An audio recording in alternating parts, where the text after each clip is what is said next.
Now, question number 2. Given f of x is equals to minus x squared plus 2x plus 3, and g of x is 1 minus 2 to the power x. The first question, sketch the graphs of f and g on the same set of axes. Okay, we are given two functions, one which is a quadratic function, and the other one we have an exponential function, right? So let us first find our x and y intercepts of both functions and a asymptote where applicable. So for our x-intercepts, I will start with the easiest function, which is my exponential. So for this function g, I will let y is equals to 0. So 0 is equals to 1 minus 2 to the power x. I'll transpose 1 to the other side, which is minus 1 is equals to minus 2 to the x. And I can write my negative 1 as a base of a 2, right? I can say negative 2 to the power 0 is equals to minus 2 to the power x. My bases are the same.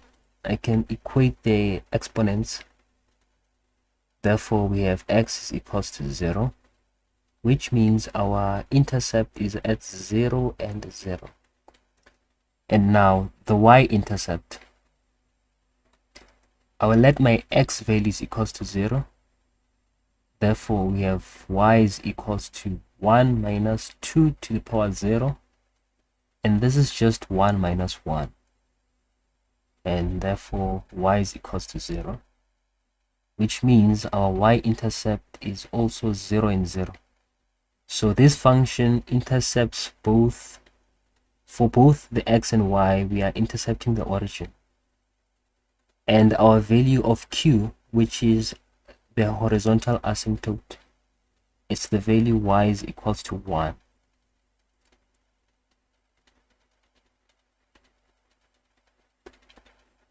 Okay, and now for the function of f, let us find the x-intercepts. I will let y is equals to 0, and I will multiply everything by a negative 1 so that my coefficient here is positive, and that trinomial it's easier to factorize.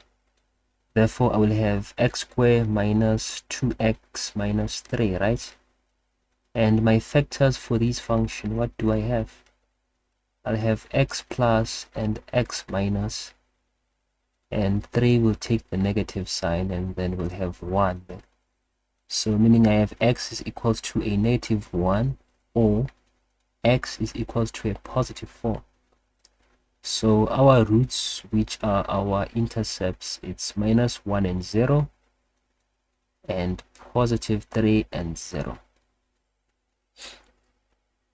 And now the y-intercept, I will let x is equals to 0.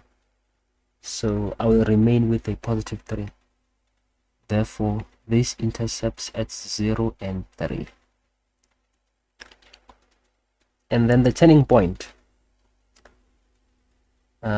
I will find my x-coordinate of the turning point using the formula x is equals to minus b divided by 2a, where our b is equals to the value 2. So I have minus 2 divided by 2 into a is minus 1.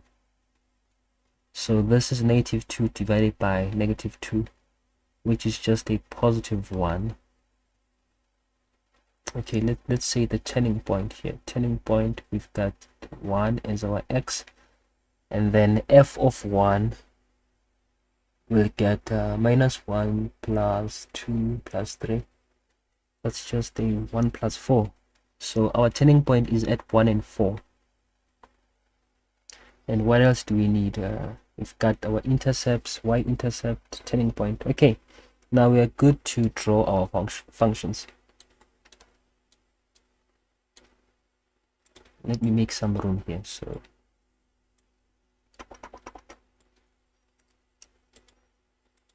and then my x-axis, I have that, let's say black pen, and then the y-axis we have that. Let's do this. Let me first draw G. We have a asymptote at y is equals to 1. So let's say our y is equals to 1. It's somewhere there, right?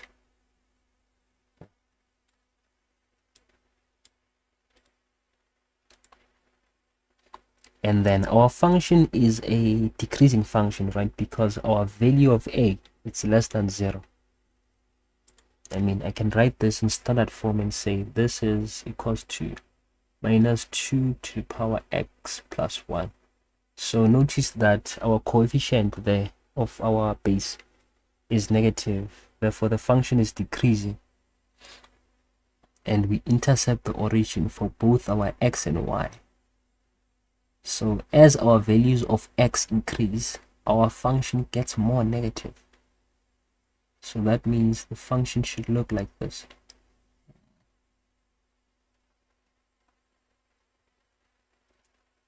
And then the other side we have okay, let me redraw that. Let's try again. I have something like, okay, yeah, you can draw a better curve than me, but let me just leave it there. And okay, let me name it. That's y is equals to 1, and then this is the function of g, and that's 0. And now the function of f, we intercept at minus 1 and 0. Let's say minus 1 is somewhere there, and then our 3 and 0, let's say 3 is somewhere there, and the y-intercept is at 3 and 0. Not 3 and 0, it's at 0 and 3. Yeah, so 3 is somewhere there, and the turning point is at positive 1 and 4. So let's say 1 is somewhere there, and then if that is 3, then 4 is somewhere here. Therefore, the function of f looks like, let's go there, and then to infinity, and that's our turning point. Touch there, and then to infinity again, and that's the coordinate 3. That's minus 1. That's a positive 3, and then we have 1 and 4 there. And this is the function of f of x. Okay. And now the second question. Determine the average gradient of f between x is negative 3 and x is 0. So, okay, we just need to find the average gradient, and we'll just use substitution in this case. So m average is equals to the change of x over the change of, the change of y over the change of x. That's the formula for the average gradient. And for my y values, I will say f of negative 3 minus f of 0 divided by negative 3 minus 0. And now let me substitute my negative 3 into my function of f.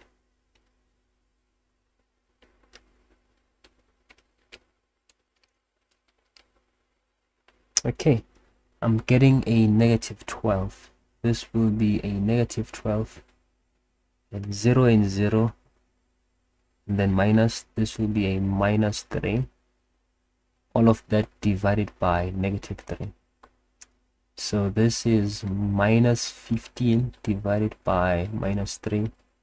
So our average gradient is just positive 5.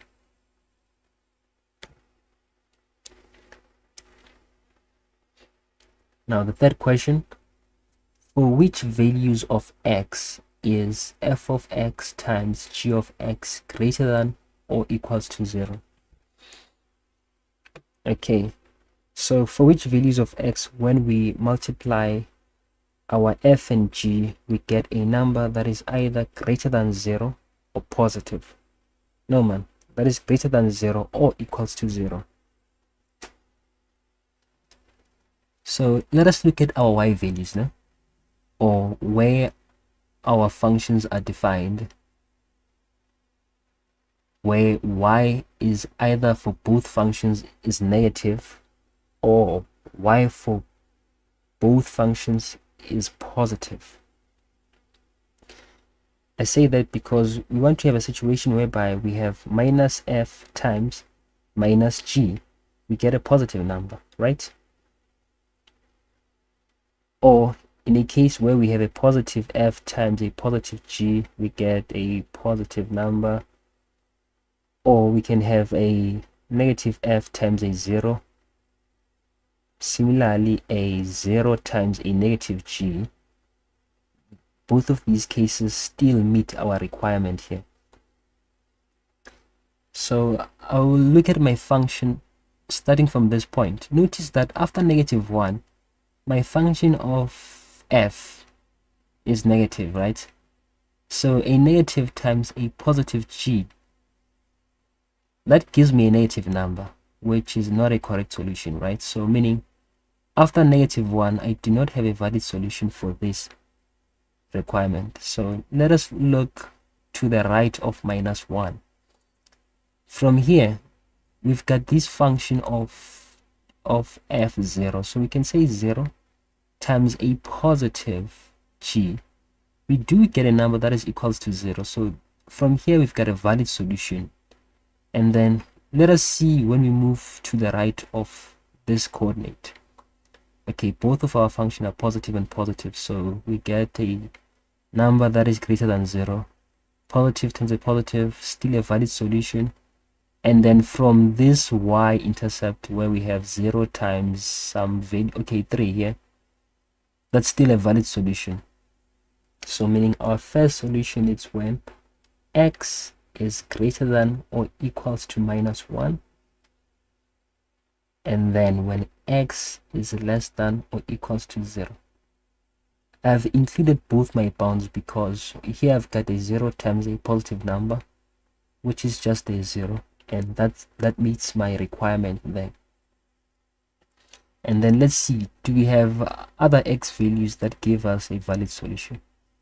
So when x is greater than 0, this function g is negative, so negative times a positive, that's not a valid solution. And then as we move forward, we don't have any valid solution because we've got a positive times a negative. However, somewhere down here, because x is equals to 3 is defined for the function of g, right? So that means there will come a point where we have, let me draw a line. There will come a time where horizontal line, let us say somewhere like this. This is x is equals to 3. Let's say further down here, this function, okay, not here, further down, this function of g will cross over like this, where we have both of our functions are negative, right? Because our y values here, they are negative. So we'll have a negative times a negative, and that will give us a positive product. So another solution lies when x is greater than or equals to 3. Yeah, but by looking at the sketch at this point, it looks like we don't have any other solution. But remember that this x value is equals to 3 is defined for f of g. No man, for g of x. So our two solutions is when x is greater than or equals to 3. Yeah. And then now for the question number 4, determine the value of c such that the x-axis will be a tangent to the graph of h, where h of x is equals to f of x plus c. Okay, let me erase that.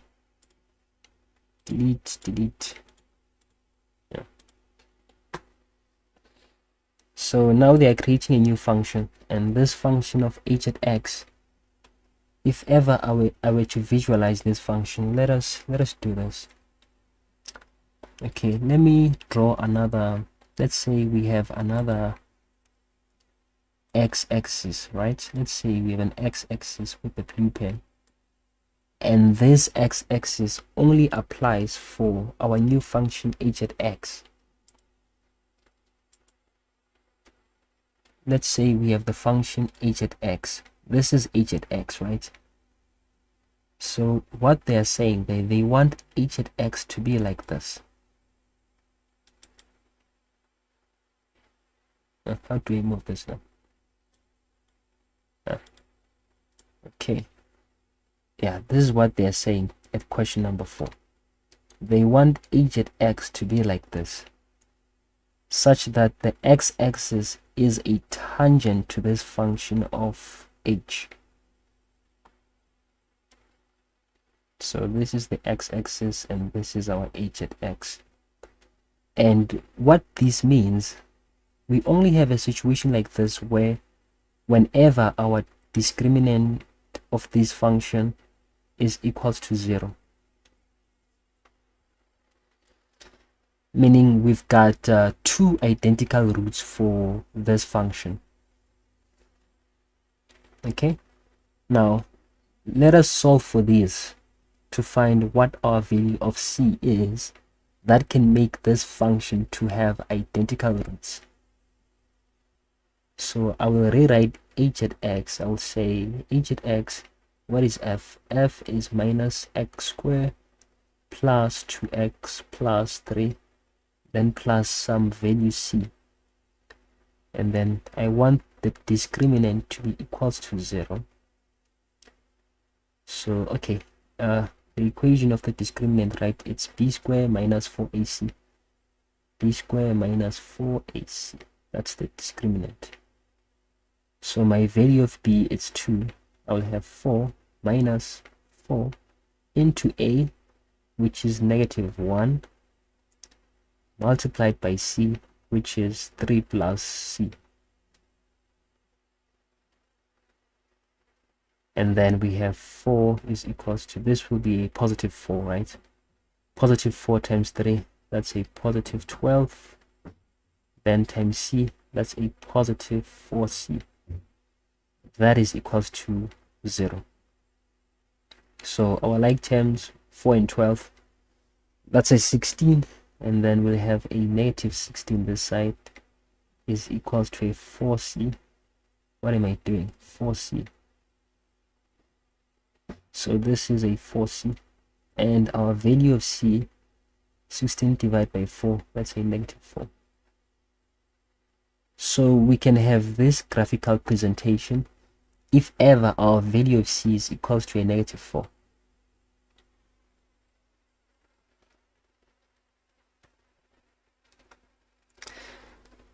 And then question number 9.5, which is the 5th question. Determine the y-intercept of t if t of x is equals to negative g of x plus 1. Okay, let me move this. They just need the y-intercept. Again, they created a new function that is t of x, and this function, they just want the y-intercept, or rather, let's multiply our function of g by minus 1. We'll have minus 1 plus 2 to the power x, then we add 1 plus 1. Now we have just 2 to the power x, and this is the function t of x. And what's the y-intercept for this function? We just let x is equals to 0. So we have 2 to the power 0 is equals to a 1. So meaning we intercept the y-axis at 0 and 1. And this is the solution for that.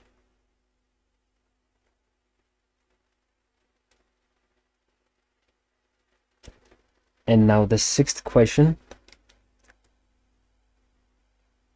The graph of k is a reflection of g about the y-axis. Write down the equation of k. Okay, now let's come back to our f of g. There's our f of g, right? If ever we want to reflect this function, why is it doing that? This is one thing. if ever this is reflected along the y-axis, along this line, okay, if ever I were to put a mirror on top of my y-axis, the reflection of that along the line y, I would have something like this. The function would be increasing. It would go that side, and then I would have something like this, that side. And how do we achieve this?